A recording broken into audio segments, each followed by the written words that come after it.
South Korean President Moon Jae-in seems to have moved closer to the United States' position on North Korea.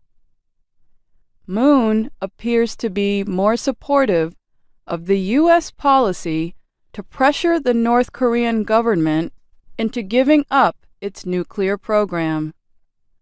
Yet his government still plans to send $8 million in humanitarian aid to the North. Baik Tae-hyun is with the South Korean Unification Ministry. On Monday, he said the political situation would not stop South Korea from sending aid for children, pregnant women, and some social groups. Moon Jae-in is a former human rights lawyer. At the start of his presidency in May 2017, he tried to balance economic actions against North Korea with aid to that country. His hope was to lessen conflict between the two Koreas over time. However, North Korea carried out its sixth nuclear test earlier this month.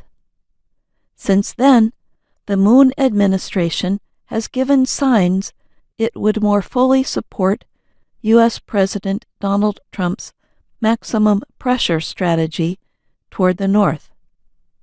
The policy combines economic sanctions and the threat of military action to try to force North Korea to give up its nuclear weapons.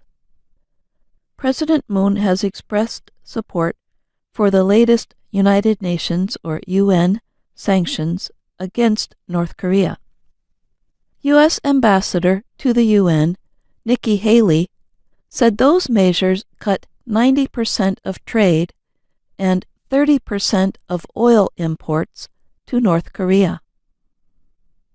Moon also tried to get Russian President Vladimir Putin to support a total oil embargo on North Korea. But neither Russia nor China were willing to support such a measure.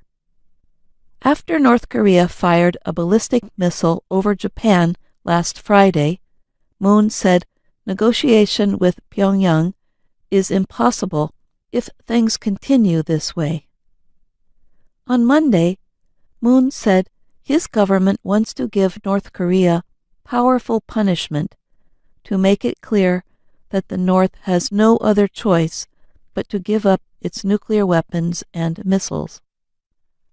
President Moon is now prioritizing support for the U.S. strategy toward North Korea.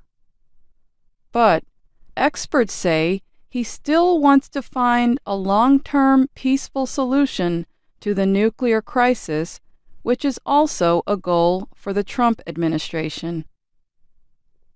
It is not either or, but both countries need to achieve both goals, said Pang Young-sik, a North Korean expert with the Yonsei University Institute for North Korean Studies in Seoul.